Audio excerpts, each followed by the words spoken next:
nombre del Padre, del Hijo y del Espíritu Santo. Amén. Ven Espíritu Santo, llena los corazones de tus fieles y enciende en ellos el fuego de tu amor.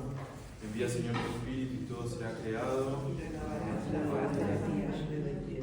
Oh Dios, que has iluminado los corazones de tus hijos con la luz del Espíritu Santo, haznos dóciles a sus inspiraciones para gustar siempre lo que es bueno y gozar de su consuelo. Por Cristo nuestro Señor. Amén. Padre, Espíritu Santo.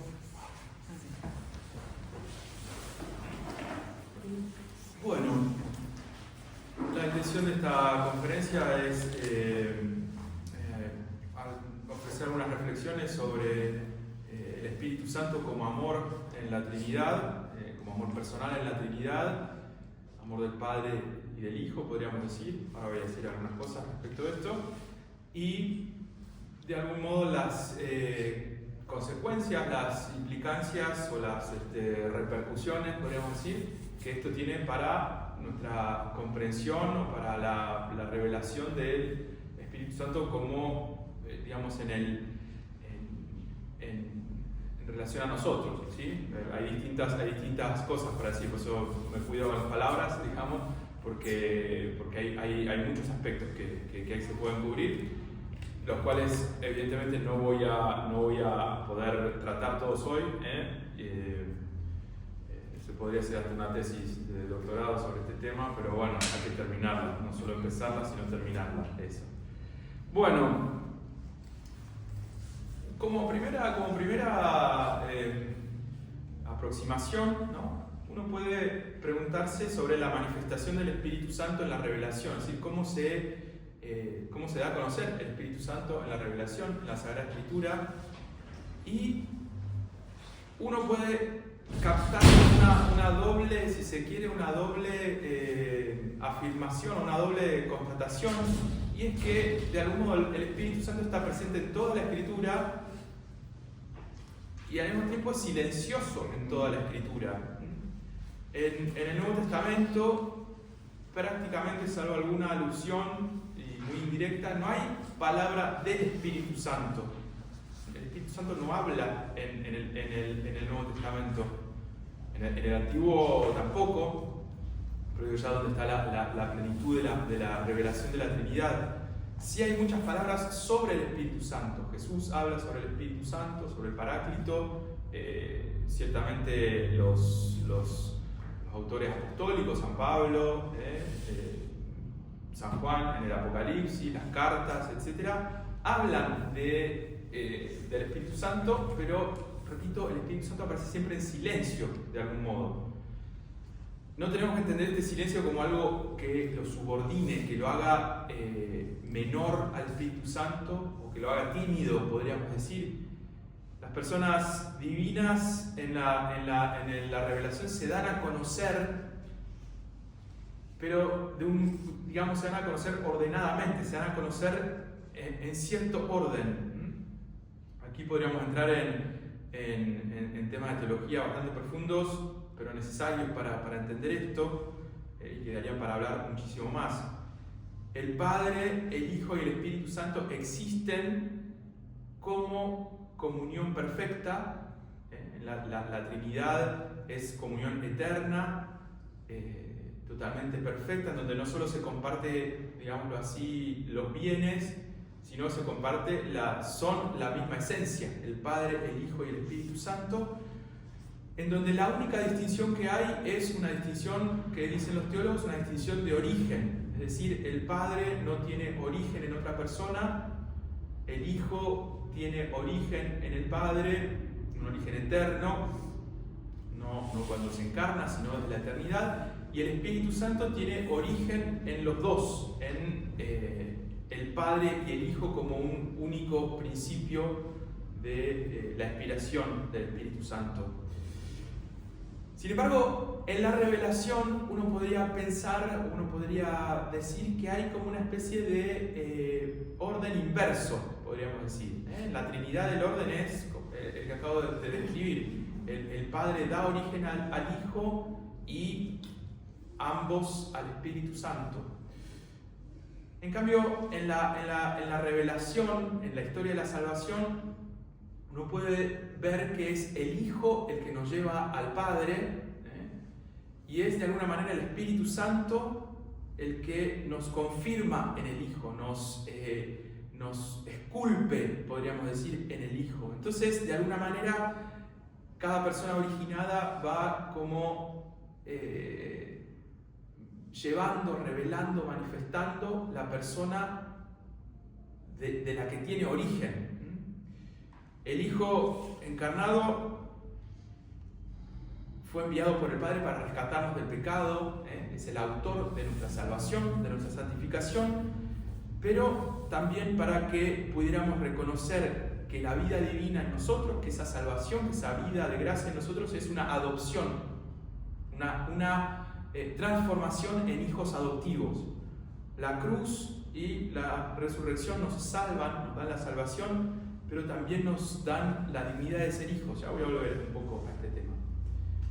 En este plan, en esta gran historia de salvación que los santos, los primeros doctores, grandes doctores de la iglesia llamaban dispensación o economía, es decir, hay un plan que se lleva a cabo según una historia, según una concesión, digamos así, una entrega de esta salvación. En este plan, en esta dispensación, el Espíritu Santo aparece como el que sella en nosotros, el que confirma en nosotros la imagen del Hijo. El Hijo nos hace, digamos, la historia de salvación nos hace a nosotros, o mejor dicho, en la historia de salvación, la Trinidad toda nos hace a nosotros hijos a imagen del Hijo que procede eternamente del Padre, y es el Espíritu Santo el que en nosotros, por así decir, imprime esa imagen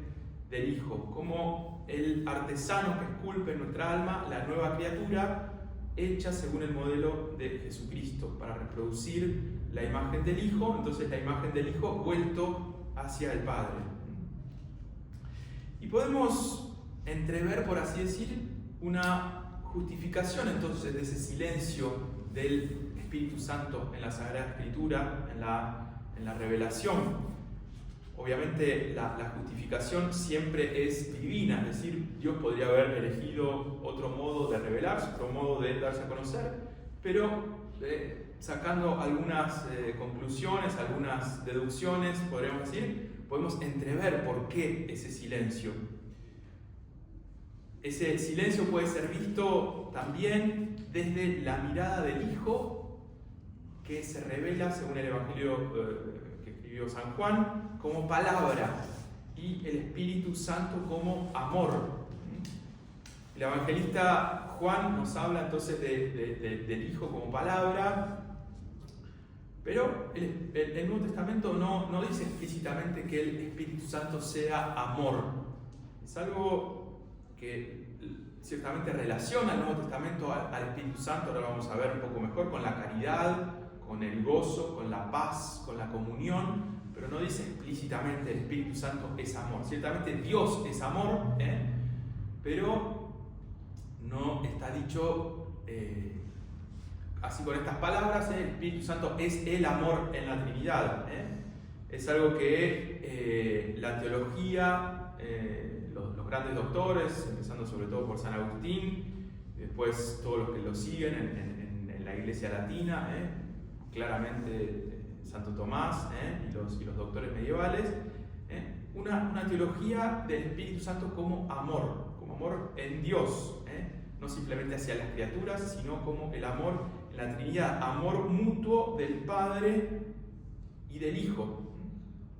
El Espíritu Santo procede de los dos, procede como amor de ellos, amor personal en la Trinidad, que brota, podríamos decir, que surge en el acto ese eterno en el cual Dios se ama a sí mismo, ama su propia bondad, ese amor propio que no hay que entenderlo como una especie de amor, por así decir, egoísta o cerrado en sí mismo, sino como un amor fecundo, pero el amor tiene que ver con la bondad y con la bondad del amado, y no hay nada que tenga mayor bondad que la misma esencia divina, que el mismo Dios. Y entonces, por consecuencia, como procede el Espíritu Santo como amor del Padre y del Hijo, como amor personal, también es el amor personal en el que Dios nos ama a nosotros, en el que somos amados por Dios. No porque si no hubiéramos existido no habría ese amor en la Trinidad, al contrario, sino porque amándose a sí mismo Dios nos ama a nosotros. Eso es muy importante. Es un tema teológico muy importante. Dios nos ama porque se ama a sí mismo, porque ama su propia bondad, ama la bondad que se expande, por así decir, hacia las criaturas. Y entonces no se trata de un amor que nosotros podamos provocar en Dios, sino que sea el mismo amor de Dios por sí mismo que se derrama en nosotros. Y así uno podría pensar, la palabra de Dios, pero la palabra en general es, por su propia dinámica, por su propia naturaleza, es expresiva, es manifestación de la interioridad, tiene que decirse, tiene que expresarse hacia a los demás. Ahora, el amor es más que expresión, es una dinámica de movimiento, de salir de uno mismo hacia el amado, el amante que sale de sí mismo para procurar el bien del amado, para entregarse a sí mismo al amado. Sale de sí mismo, pero también en un cierto pudor, ¿no? En un cierto pudor. Obras son amores y no buenas razones. Uno podría decir, el amor también busca quedar de algún modo en silencio, busca un cierto pudor, busca una cierta intimidad, podríamos decir, que también existe en la palabra, pero que en el amor puede darse de manera más clara, de no hablar sobre sí mismo, sino de manifestarse justamente en la acción, en la obra, en el gesto, en la dirección, en esto que digo del silencio para que reluzca el amado. El amante puede tener de alguna manera ese impulso a salir hacia el amado, es un poco lo que define el amor también, pero también de modo tal que sea el amado el que brille, podríamos decir así. En este caso, entonces, el amor, si es el Espíritu Santo, uno puede pensar que se justifica ese silencio de la revelación, o mejor dicho, el silencio en el cual el Espíritu Santo revela, silencio sobre sí mismo para que sea el amado, sea Cristo la palabra la que hable. Ahora, acabo de decir que el Espíritu Santo para San Agustín, para los padres, para los grandes santos, es el amor del Padre y del Hijo. Y eso, así como tal, no aparece en la Escritura con estas palabras, pero si uno profundiza un poco, puede ver algunos indicios importantes, y me parece que es bueno que los veamos, ¿no? Porque básicamente el Espíritu Santo va a estar asociado en la Sagrada Escritura de manera como independiente, pero vinculado al amor del Padre por Jesús y al amor de Jesús por el Padre. Entonces, de alguna manera se muestra así como ese amor mutuo de uno por el otro. En primer lugar, el amor del Padre que tiene el Padre, Dios Padre, por Jesucristo. El Señor Jesús es presentado ciertamente como el amado, como el bien amado, en quien el Padre tiene toda su complacencia, todo su amor. Así aparece en el bautismo. Ahora voy a leer el texto más claramente. Esta palabra complacencia, complacerse, en nuestro lenguaje contemporáneo, en el castellano, digamos, contemporáneo, tiene un sentido tal vez bastante débil, bastante que no refleja exactamente el término que están usando los evangelistas cuando reproducen la voz que el Padre manifiesta en el bautismo. En el lenguaje bíblico que se usa, esta complacencia indica que el gozo del Padre es totalmente pleno en la generación del Hijo. El Padre tiene, usando digamos así, la etimología propia de la palabra, tiene una buena opinión, piensa bien, se complace, le agrada la generación del Hijo. Está ahí puesta toda su felicidad, todo su beneplácito. Son todas palabras que dicen un poco lo mismo. En griego es la eudokia, el buen pensar, el bien complacerse en el Hijo. En el relato del bautismo es donde aparece esta palabra. Por ejemplo, estoy tomando el texto del capítulo 3 de San Mateo. Jesús, después que fue bautizado, subió luego del agua, y aquí que los cielos le fueron abiertos. Acá omito una parte a propósito. Y hubo una voz de los cielos que decía: este es mi Hijo amado, en quien tengo complacencia, en quien me complazco. Aparecen entonces muy claramente estos dos nombres. Jesús es el amado del Padre. Y no simplemente uno más amado. No dice este es uno a quien amo, sino dice el amado, como diciendo el único amado. No en el sentido de que no ame a los demás, sino que es el que agota, por así decir, todo el amor del Padre. El que digámoslo así, es homogéneo, está al mismo nivel de todo el amor que el Padre puede dar. Nosotros no podemos recibir todo el amor que el Padre puede dar, que Dios puede dar, porque tenemos una capacidad limitada de recibir ese amor, porque somos criaturas. El Hijo es el amado, el que puede recibir, por ser Dios también, por ser una persona divina, todo el amor del Padre, sin medida. En quien el Padre tiene todo su gozo, toda su complacencia, toda su felicidad, en quien tengo mi complacencia, en quien me complazco. Y por ser entonces el amado de una manera totalmente colmada, es también en quien se agrada, en quien se complace el Padre. Y este texto se vincula y se explica con un texto de Isaías, en el texto famoso de Isaías 42, de uno de los textos del cántico del siervo del Señor, esas profecías mesiánicas y de salvación que están en la segunda parte del libro de Isaías. He aquí mi siervo a quien yo sostengo, mi elegido en quien se complace mi alma. He puesto mi espíritu sobre él.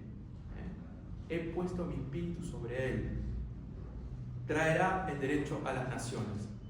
Y por eso les dije que corté una parte de ese fragmento de San Mateo, y ahora lo puedo leer completo. He aquí que los cielos le fueron abiertos y vio al Espíritu de Dios que descendía como paloma y venía sobre él.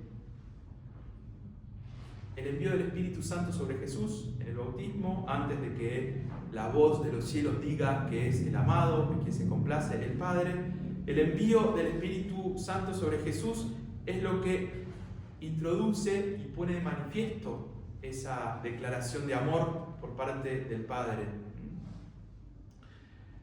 Hay una lectura también que podemos hacer que conecta estos textos con el Antiguo Testamento, en el cual el Espíritu Santo aparece como el óleo que unge, el óleo en el Antiguo Testamento que sirve de unción, es decir, de consagración para la misión profética, real, sacerdotal. El Espíritu Santo aparece entonces ungiendo a Jesús, derramado sobre Jesús, para consagrarlo como el Cristo, como el Mesías, no porque solo entonces fuera señalado como hijo. El Espíritu Santo aparece en las anunciaciones, tanto de Mateo como de Lucas, aparece como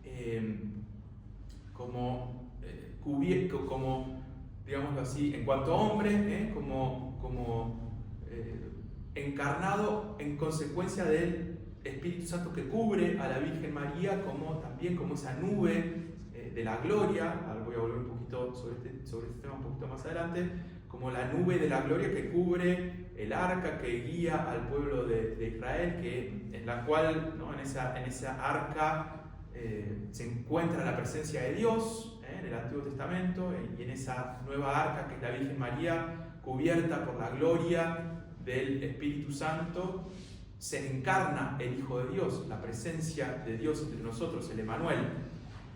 Pero lo que podemos quedarnos por ahora es cómo en el descenso del Espíritu Santo sobre Jesús hay una referencia también a lo que en el Antiguo Testamento era la unción de los reyes, la proclamación del rey como Cristo, como ungido.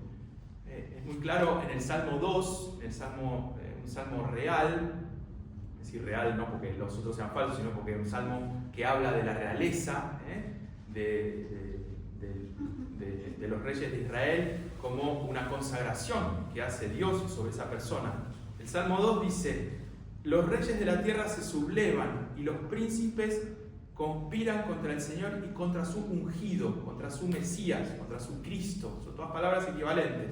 Ungido en la lengua latina, la nuestra es una lengua romance, Cristo en griego y Mesías en la lengua semita, en el hebreo. Contra el Señor y contra su ungido. Yo mismo establecí, dice ahora Dios, yo mismo establecí a mi rey en Sión, mi montaña santa. Voy a proclamar el decreto del Señor. Él me ha dicho: tú eres mi hijo, yo te he engendrado hoy, ¿no? Fíjense cómo habla de lo que sucede en el bautismo. Este es mi hijo, en quien tengo mi complacencia, el siervo que se va a entregar en la cruz para dar la vida por los pecadores. Y fíjense que entonces este rey, que en el Salmo 2 aparece proclamado por Dios como hijo, tú eres mi hijo, yo te he engendrado hoy. No es el día en que el rey ha sido engendrado, digamos así, físicamente, ha sido engendrado antes, o si no, no podría ser en ese momento ungido, pero es el día en que el rey es coronado, el día en que el rey es consagrado como instrumento de Dios en cuanto rey del pueblo elegido. Lo mismo está sucediendo en el bautismo, o por lo menos una cosa infinitamente superior, pero semejante.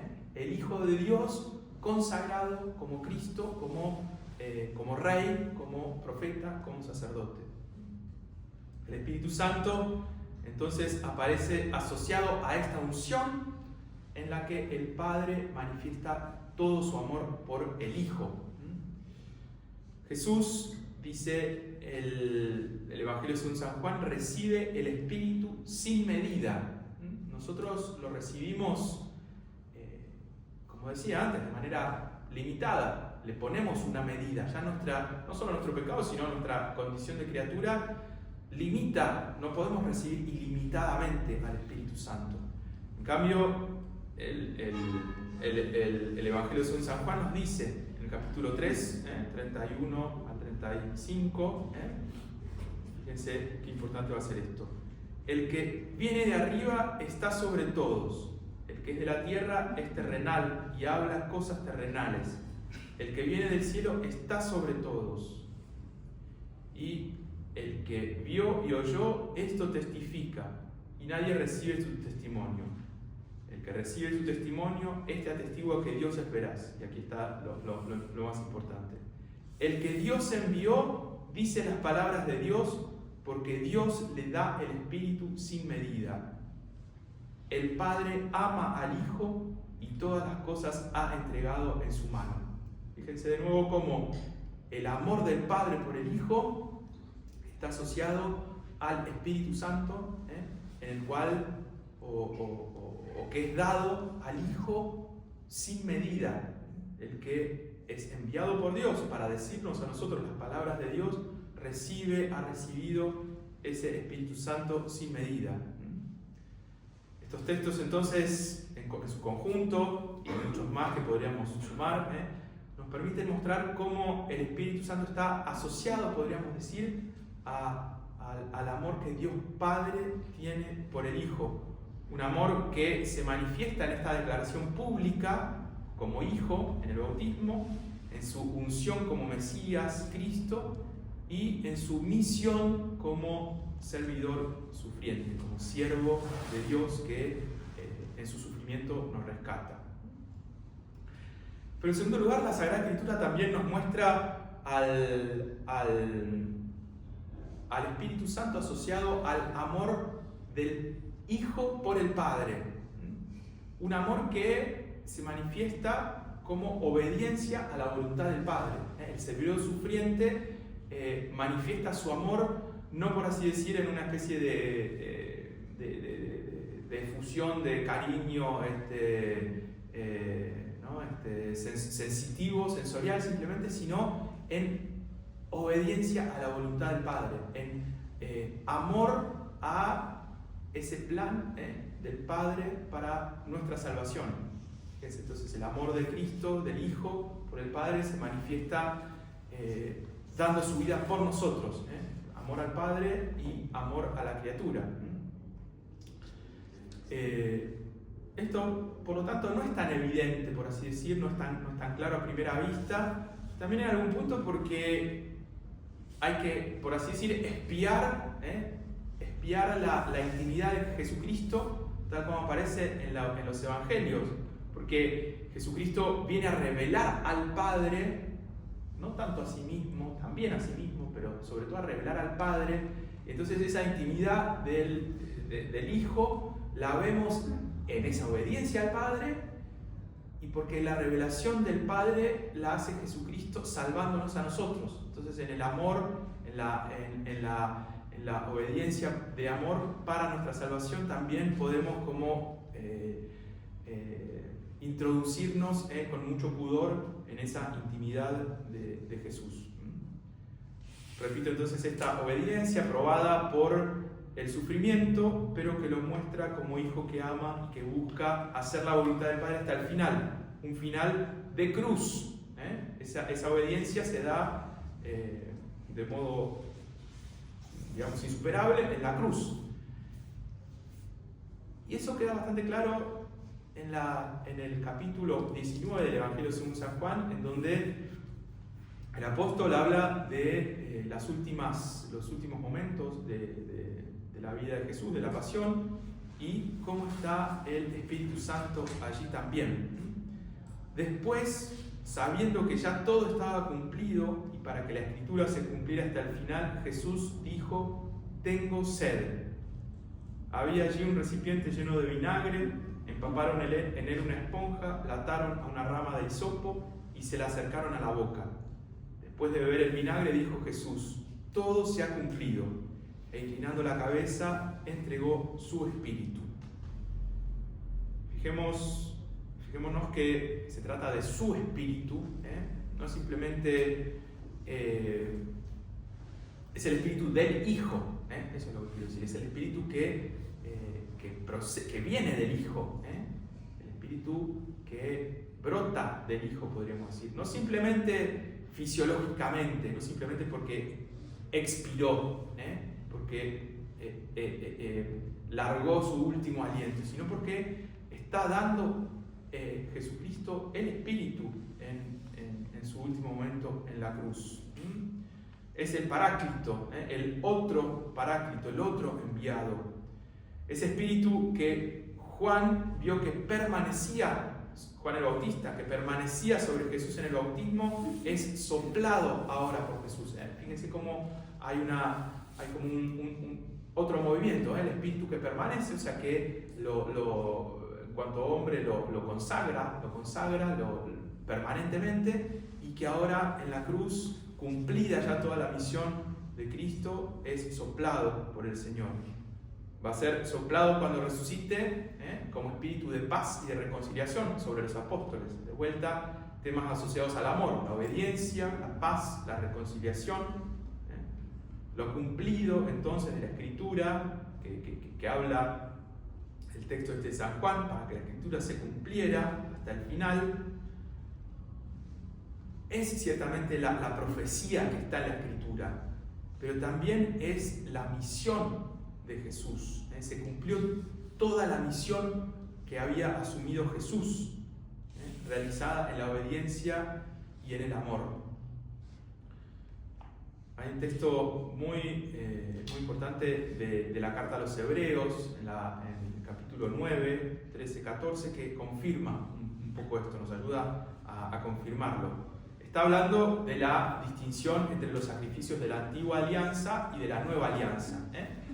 Pero ahí, en ese contexto, dice el autor: porque si la sangre de chivos y toros y la ceniza de ternera con que se rocía a los que están contaminados por el pecado los santifica, obteniéndoles la pureza externa, es decir, los sacrificios de la antigua alianza, cuanto más la sangre de Cristo, que por obra del Espíritu Eterno se ofreció sin mancha a Dios, purificará nuestra conciencia de las obras que llevan a la muerte, para permitirnos tributar culto al Dios viviente. Fíjense, más allá de esta comparación entre el culto antiguo y el culto nuevo, está la sangre de Cristo, la ofrenda de Cristo de sí mismo en la cruz, la ofrenda de la sangre de Cristo a Dios, al Padre, se hace por obra del Espíritu Eterno, en el Espíritu Eterno. Entonces, ahí en la culminación del ofrecimiento de Cristo en obediencia y amor al Padre, ¿sí? El sacrificio se ofrece por nosotros, pero no se ofrece ni a nosotros, ni al demonio, ni a la muerte, sino al Padre. Jesucristo lo ofrece al Padre. Esa culminación entonces de amor y de obediencia se hace en el Espíritu Santo, por el Espíritu Eterno. Un poco en resumen, entonces, la Sagrada Escritura nos habla de un amor del Padre por el Hijo y del Hijo por el Padre, y siempre de una manera más abierta o menos abierta, relacionada con el Espíritu Santo. Como don, como comunión, como manifestación de ese amor eterno. No es algo, como acabo de decir, que se diga explícitamente, no es que la Escritura lo dice así, pero lo podemos ver sugerido.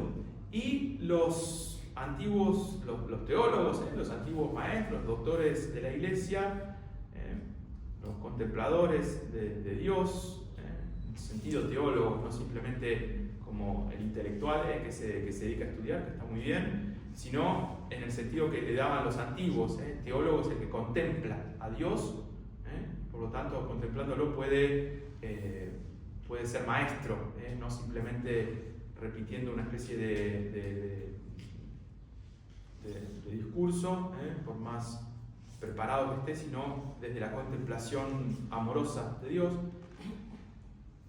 Especialmente Agustín ve en estas y en realidad en otros textos, ve entonces la posibilidad, la necesidad de hablar del Espíritu Santo como amor.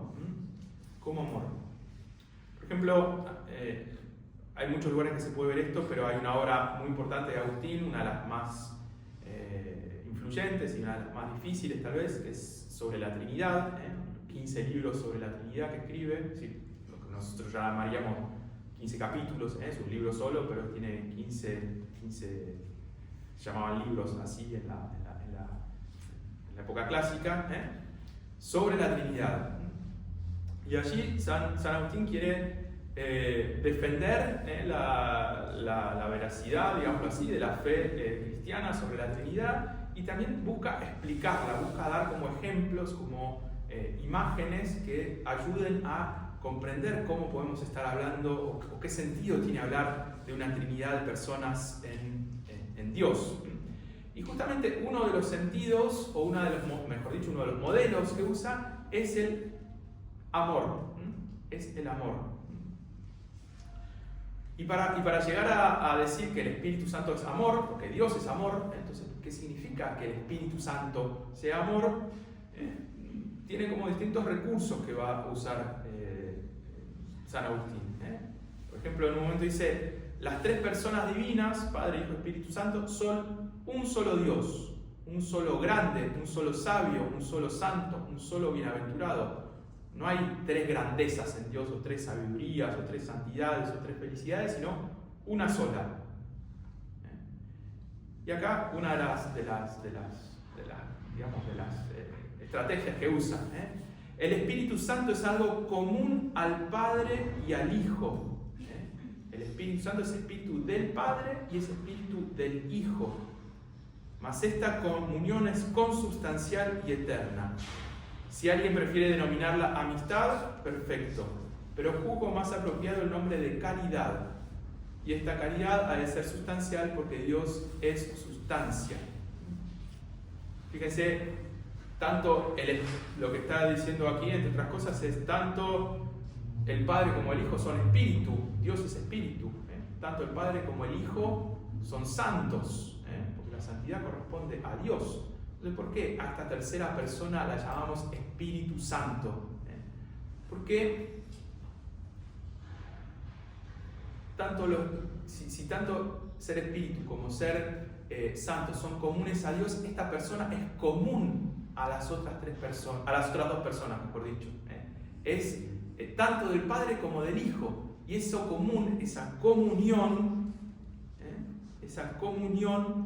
nos habla del amor que tiene el Padre y el Hijo. ¿Qué es la dirección o caridad tan ensalzada en las Escrituras divinas sino el amor del bien? Dice en otra ocasión. Pero el amor supone un amante y un objeto que se ama con amor. El amor siempre incluye un amante y algo amado. He aquí pues tres realidades: el que ama, lo que se ama y el amor. ¿Qué es el amor sino vida que enlaza o ansía enlazar otras dos vidas, a saber, el amante y el amado? Esto es verdad incluso en los amores externos y carnales, pero bebamos en una fuente más pura y cristalina, y hollando la carne elevémonos a las regiones del alma. ¿Qué ama el alma en el amigo sino el alma? Aquí tenemos tres cosas: el amante, el amado y el amor. Réstanos remontarnos aún más arriba y buscar en las cumbres estas tres realidades en la medida otorgada al hombre. Está hablando de Dios, está hablando de Dios. Más descanse aquí un momento nuestra atención, no porque juzgue que ya encontró lo que busca, sino como el que da con el lote donde es preciso buscar alguna cosa. No hemos encontrado aún, pero hemos topado ya dónde es menester buscar. Una primera imagen del amor, en donde hay tres realidades, dice San Agustín: el amante, el amado y ese amor que los une. Entonces, esa capacidad del amor de unir amante y amado es de alguna manera lo que está reflejado en el Espíritu Santo como amor. Porque el amor, el Espíritu Santo, al ser común al Padre y al Hijo, de alguna manera los une en ese vínculo de caridad infinita. Fíjense que el Padre y el Hijo, estamos hablando ya de teología bastante alta, el Padre y el Hijo están unidos porque son una misma sustancia, una misma naturaleza. Pero también ahí está esta otra unidad, que es la unidad del amor que es en Dios, no simplemente algo, por así decir, flotando entre el amante y el amado, sino que es una persona también. Es una persona como el Padre y del Hijo. Ese espíritu, según las Sagradas Escrituras, dice en otro momento, un poco esto que acabo de decirles, no lo es del Padre solo o del Hijo solo, sino de ambos. Y por eso nos insinúa, él sabe que no está en la Escritura dicho así, nos insinúa el Espíritu Santo la caridad mutua con que se aman el Padre y el Hijo. Bueno, y así San Agustín va como intuyendo y va dándonos pistas para hablar del Espíritu Santo como amor, no para deducirla a la Trinidad de estas imágenes, sino para mostrar un reflejo en nosotros, un reflejo en este amor entre las personas creadas, y también este amor que se da en la imagen creada. Para San Agustín, nosotros que somos imagen de Dios, o mejor dicho, en nosotros que somos imagen de Dios, podemos descubrir como un reflejo del misterio de la Trinidad. Así como nuestro intelecto, nuestra inteligencia pronuncia una palabra, bueno, en Dios hay una palabra pronunciada, que es el Hijo. Y así como esa palabra, cuando es plena, digámoslo así, dice San Agustín, tiene que prorrumpir en amor, no simplemente quedarse en ser palabras, sino provocar, producir el amor. Entonces también en Dios la palabra y el que dice la palabra como que saltaran de gozo, saltaran, expiraran, soplaran ese amor. El Hijo entonces como la palabra eterna y el Espíritu Santo como el amor. Entonces podemos ver también un poco otro aspecto del Espíritu Santo como amor. Porque podríamos decir que la palabra también en nosotros tiene un aspecto de quietud, un aspecto de reposo. Es decir, cuando pronunciamos la palabra sobre algo, podemos decir, finalmente lo comprendí, ahora lo puedo decir, lo puedo pronunciar. Es como que una especie de determinación. Nuestro intelecto, nuestra actividad intelectual, nuestra inteligencia, de alguna manera reposa, de alguna manera se aquieta cuando puede decir lo que conoció. No simplemente cuando tiene, por así decir, una imagen confusa, sino cuando la puede pronunciar, es que poseemos la realidad. Ciertamente nunca la vamos a poseer del todo, porque somos seres limitados, seres finitos, pero podemos descansar, podemos llegar a ese producto de la inteligencia, que es la palabra, para poseer lo que conocemos. Una posesión delicada, ¿sí? Porque la palabra verdaderamente humana no está hecha para, por así decir, diseccionar la realidad, sino para hacerla florecer en nuestra inteligencia, para hacerla tener vida en nuestra inteligencia, una vida agregada a la que ya tiene. Y podríamos decir entonces que de alguna manera la palabra más humana es la poesía, que deja intacta la realidad, pero busca darle nueva vida, una vida espiritual, una vida en la inteligencia del hombre. Es mucho más palabra eso que un manual de instrucciones, que también tiene palabras, pero busca de algún modo transformar esa realidad y en algún punto, ¿por qué no por qué no destruirla en alguna manera? Por lo menos se expone al riesgo de destruirla. La poesía, la verdadera poesía, no la destruye, sino que le da una existencia incluso superior. Con el amor es distinto. El amor es impulso hacia el amado, implica una salida de sí, esa salida que decía del amante hacia el amado.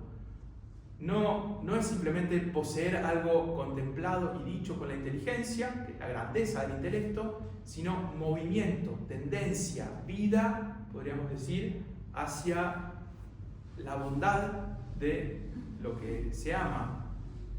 No puede haber amor sin palabra, no puede haber verdadero amor sin palabra, sin alguna palabra por lo menos, pero la palabra tampoco es perfectamente espiritual, perfectamente humana, si no provoca el amor, si no hace salir al amante, al que conoce, hacia el bien conocido.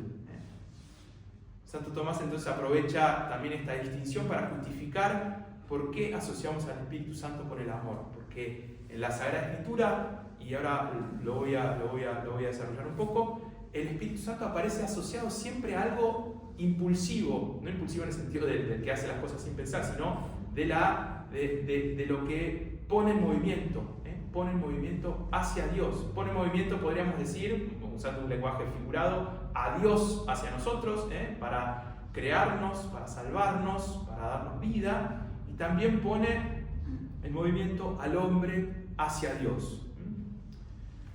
Y entonces efectivamente, ahora en una segunda parte, que no voy a poder profundizar todo, pero algo vamos a tratar de ver, en una segunda parte podemos hablar del Espíritu Santo amor hacia nosotros, o mejor dicho, el Espíritu Santo como amor y nosotros, podríamos decir. Y en esto sí la Sagrada Escritura habla mucho más, porque la Sagrada Escritura habla mucho más de la actividad de Dios hacia nosotros, de nuestra salvación, de la creación, de la caída del hombre, de la redención y de la promesa de vida eterna, que sobre el Espíritu Santo, por así decir, en la vida divina, en la vida eterna. Como les decía respecto al Hijo, nos da como ventanas para abrirnos hacia esa intimidad, pero no anda, por así decir, describiendo la agenda de Dios en su intimidad. Nos la da, nos la sugiere, nos corre un poco la cortina, pero no la desvela totalmente, porque eso va a ser en la vida eterna. Nos asomamos a una riqueza infinita de vida divina, pero esa es una promesa, nos la va a revelar en la consumación final el Señor. No es una telenovela, podríamos decir, para entretenernos, para pasar la tarde. Y en esta obra de salvación, la acción del Espíritu Santo tiene una gran presencia. Jesucristo aparece ciertamente como el actor principal, podríamos decir, como el autor, el actor de nuestra salvación. La obra de Jesús es salvarnos del pecado, abrirnos a la vida divina, a ser hijos y amigos a partir de lo que somos, pecadores y esclavos. Él es el rol principal en algún punto. El Padre es el que recibe, como vimos en ese texto de la carta de los Hebreos, el Padre es el que recibe el sacrificio de Jesús, la obra de Jesús.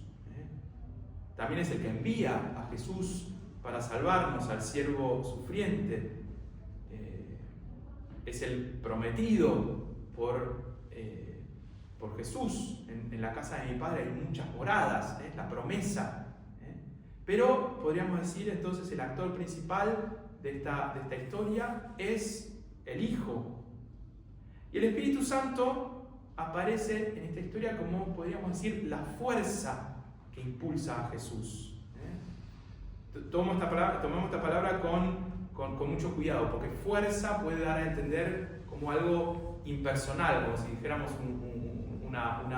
una energía simplemente, una especie de impulso, como si alguien empuja algo y eso no es una persona. Aparece como una fuerza de poder, como una persona callada, silenciosa, como dije antes, que impulsa a Jesús. Por ejemplo, lo lleva al desierto para las tentaciones. Y ahora vamos a ver algún otro ejemplo. Aparece también como el que es enviado por Jesús hacia nosotros, derramado incluso, pero siempre en ese silencio. Y por eso fue tan complejo en la historia de la Iglesia y de las herejías reconocerlo al Espíritu Santo como persona, porque aparece en ese silencio,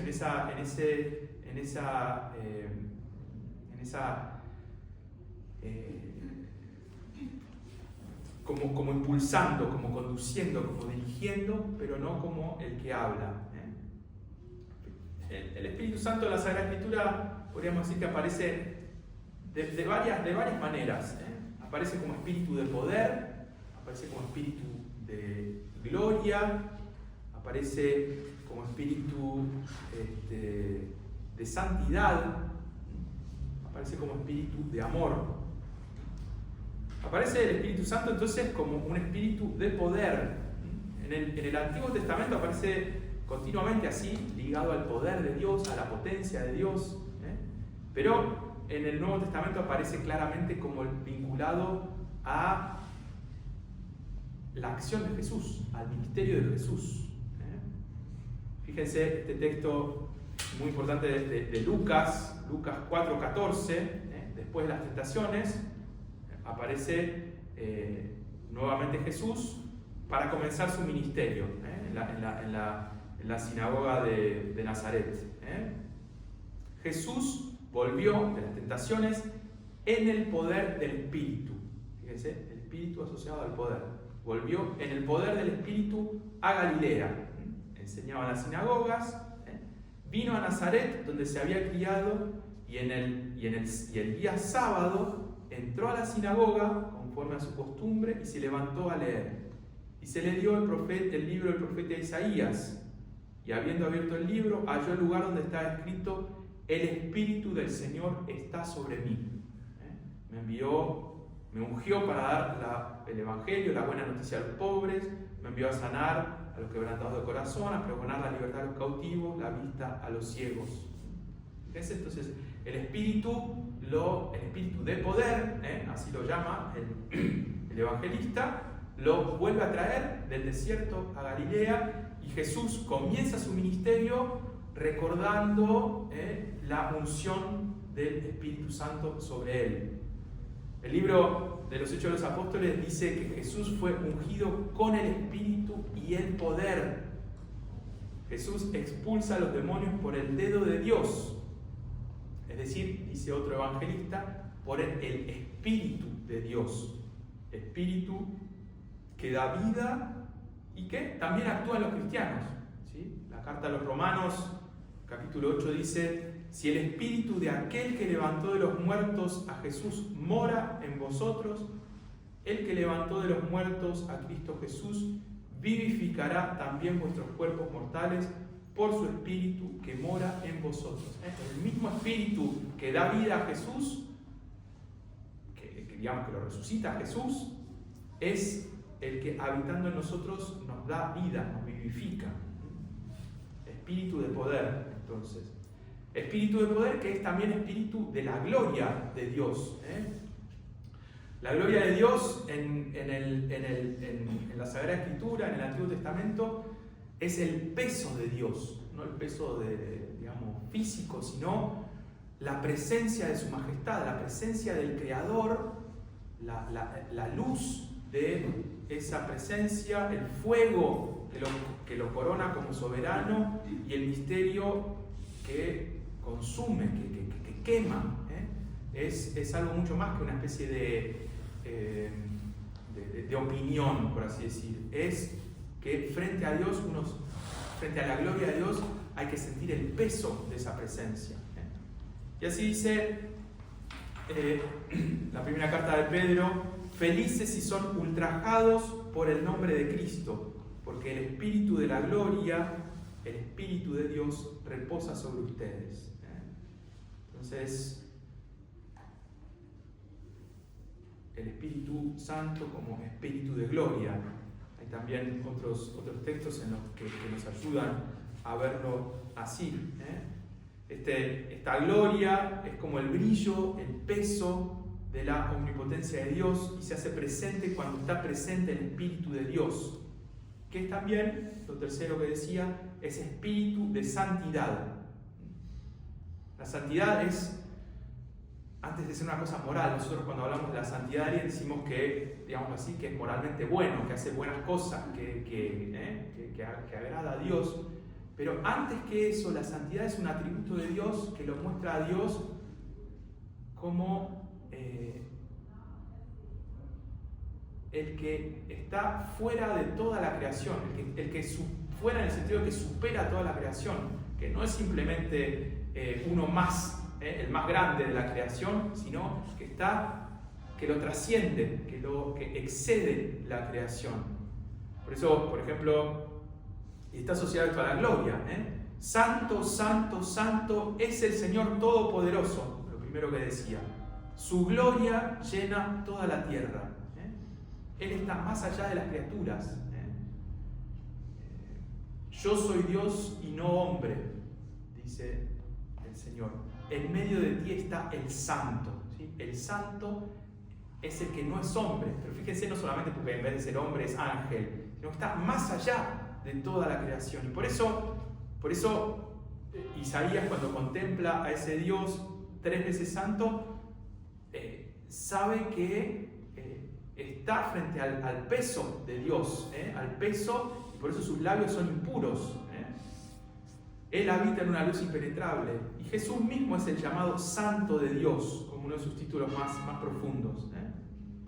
Pero Entonces, en su vida terrestre fue, como acabo de leer hace poco, ungido con el Espíritu Santo de poder, constituido Hijo de Dios con poder según el Espíritu Santificador por su resurrección de entre los muertos.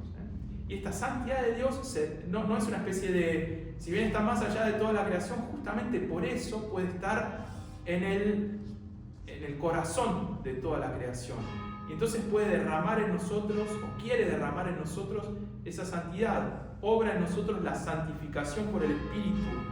Somos santificados por el Espíritu, santificados, justificados en el Espíritu. Son todos citas de la Sagrada Escritura. Entonces, todo esto puede resumirse se resume de alguna manera que este espíritu de poder, de gloria y de santidad es espíritu de amor. Espíritu de amor. Y en ese texto magnífico de la carta a los Romanos, en donde San Pablo dice: la esperanza no quedará defraudada porque el amor de Dios ha sido derramado en nuestros corazones por el Espíritu Santo que nos ha sido dado. El amor de Dios ha sido derramado en nuestros corazones por el Espíritu Santo, que es don, que nos ha sido dado, que nos ha sido entregado como don. Para Pablo muchas veces él usa la palabra en el Espíritu y en la caridad como intercambiables prácticamente. En el corazón del hombre, en gracia, actúa esa potencia que mueve y obra para que nazca el amor. Es decir, espíritu de amor, que es amor en sí mismo, que nos mueve para que nosotros podamos amar a Dios y amar al prójimo. Fíjense que también para San Pablo la presencia del amor, del Espíritu Santo, los frutos del Espíritu Santo en el corazón se vinculan con la caridad. Todos los frutos del Espíritu Santo de los que habla San Pablo en la carta a los Gálatas tienen que ver con el amor. Gozo, paz, paciencia, bondad, benignidad. Bien, estas reflexiones nos permiten entrar muy brevemente, entonces un poco voy a simplemente mencionar algunos temas de la teología de la presencia y acción del Espíritu Santo en la creación. Una cosa muy importante para tener en cuenta es que cuando hablamos de las obras de la Trinidad, de las obras del Padre, Hijo y Espíritu Santo en la creación y en nuestra salvación, las obras no se reparten entre sí las obras. Las obras son de los tres, siempre de los tres. Nosotros decimos, por ejemplo en el credo, ¿no? Creo en Dios Padre Todopoderoso, Creador del cielo y de la tierra. Pero son las tres personas las que crean. Nosotros decimos que el Hijo nos salva, y es cierto que solo el Hijo se encarna, pero la salvación nos viene de los tres. Decimos que el Espíritu Santo santifica, pero son los tres los que nos santifican. Ahora, ¿por qué decimos esto? Entonces, ¿por qué decimos que asociamos el Padre a la creación y el Espíritu Santo a la santificación? Los grandes teólogos lo que dicen es que la acción de Dios, de la Trinidad en nosotros, si bien es común a las tres personas, de alguna manera hay obras que representan, podríamos decir, mejor a una que a otra. Eso se llama en teología apropiación, pero no vamos a usar ese término, no hace falta.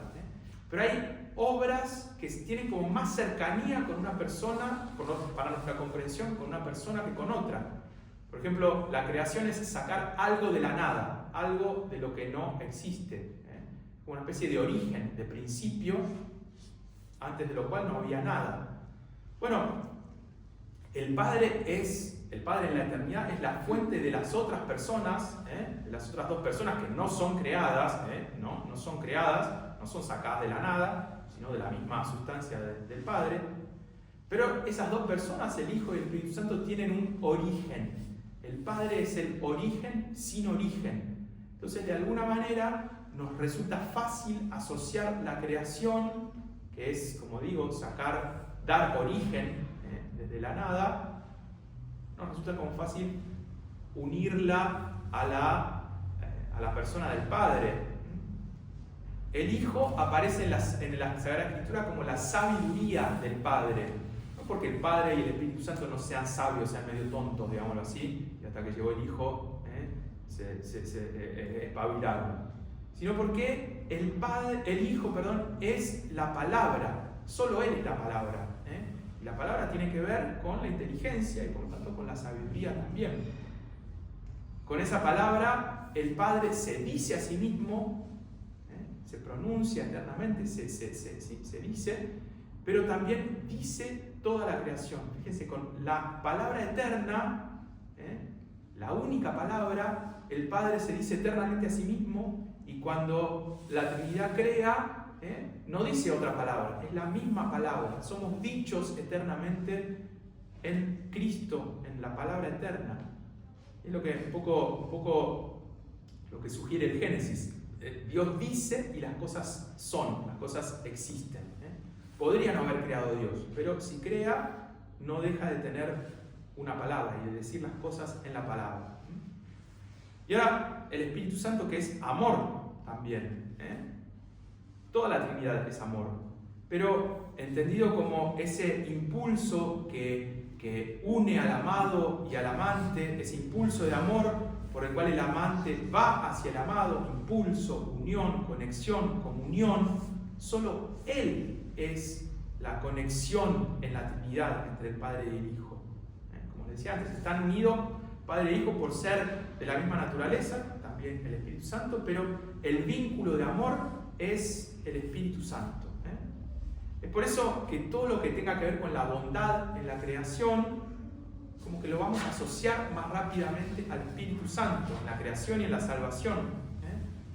Su mismo nombre se incluye la santidad, que no solo es la santidad eterna de Dios, sino la santificación del hombre. La santificación del hombre, que es una participación en la vida divina por la gracia. Y el motivo de la gracia es la bondad de Dios. Dios nos da gratuitamente su vida porque Él es bueno, porque su bondad se derrama, podríamos decir. Y en ese proceso de derramamiento, podríamos decir, de gracia, el Espíritu Santo aparece como el don de santificación. Porque el motivo por el cual Dios comparte su vida es la bondad. Dios nos otorga, Dios Trinidad nos da el don que es el Espíritu Santo, y al habitar en nuestro corazón, el Espíritu Santo habita toda la Trinidad en el corazón del hombre. Habita Padre, Hijo y Espíritu Santo. Porque procede como amor, porque surge, tiene origen en el Padre y en el Hijo como amor, y el objeto del amor es la bondad. El Espíritu Santo se nos es entregado, es dado para que haga morada en el alma de los justos. Y simplemente para mencionar el último aspecto, podría seguir, tengo otras cosas. La contrapartida de la gracia es que somos adoptados como hijos, somos como adoptados.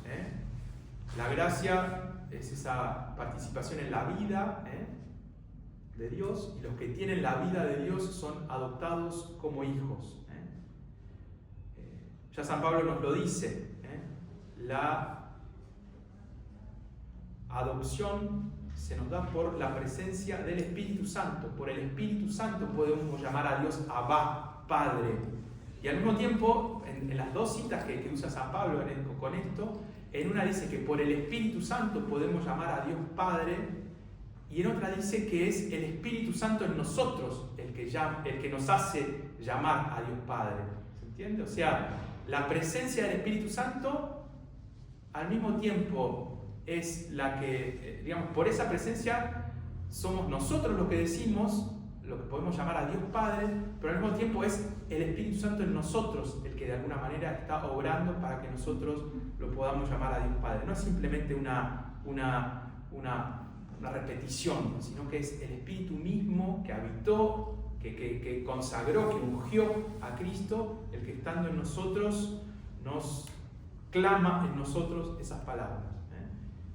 Nuevamente, el motivo de la adopción, haciendo un poco como el reflejo de lo que sucede en la vida humana, es la bondad, es algo gratuito, es algo que se da a alguien que estaba fuera de la herencia, por así decir, de los hijos, del hijo natural, del hijo biológico, al que gratuitamente se lo incluye en la herencia, por bondad, porque no lo merecía esa persona, sino que se lo otorga gratuitamente. Bueno, entonces concluyo estas reflexiones, podrían seguir, porque esto creo que debe darnos un gran impulso también a nosotros, porque si amamos es por la presencia del don de Dios, del Espíritu Santo en nosotros, la caridad que se derrama en nuestros corazones, y por lo tanto no amamos simplemente con nuestras fuerzas, sino con las fuerzas de un amor que nos precede, porque la gracia siempre nos precede, siempre la gracia es algo que no merecemos, que se nos da gratuitamente. La gracia es un don inmerecido. En el Espíritu Santo, ese don es un don de comunión, porque el Espíritu Santo es la comunión del Padre y el Hijo. Entonces, al dársenos como don, se nos da un don de comunión que puede hacerse, esa comunión terrena, esa comunión en la iglesia, esa comunión de aquellos que han recibido la gracia, puede darse como un reflejo de la comunión eterna del Padre y del Hijo en el Espíritu Santo. Ser constructores de comunión es algo bueno, es algo que tenemos que hacer, pero partiendo del hecho de que ya está construida, por así decir, que es un reflejo de la comunión del Padre y del Hijo en el Espíritu Santo. Por eso, para concluir, quiero, estas reflexiones un poco sueltas, quiero concluirlas con un texto de San Agustín, en donde nos habla de esa santificación que viene del amor de Dios. Nosotros hemos amado, dice San Agustín. ¿De dónde nos viene esto? Porque Él nos amó antes. Busca de dónde puede venir al hombre amar a Dios. Ciertamente no encontrarás motivo, a no ser porque Dios le amó antes. Aquel a quien amamos se entregó a sí mismo, nos dio con qué amarle. Lo que nos dio para que le amáramos, oídlo claramente por boca del apóstol Pablo. La caridad de Dios se ha difundido en nuestros corazones. ¿De dónde? ¿De nosotros tal vez? No. ¿De dónde pues? Por el Espíritu Santo que se nos ha dado. Gloria al Padre, al Hijo y al Espíritu Santo. Como en el principio, ahora y siempre, por los siglos de los siglos. Amén.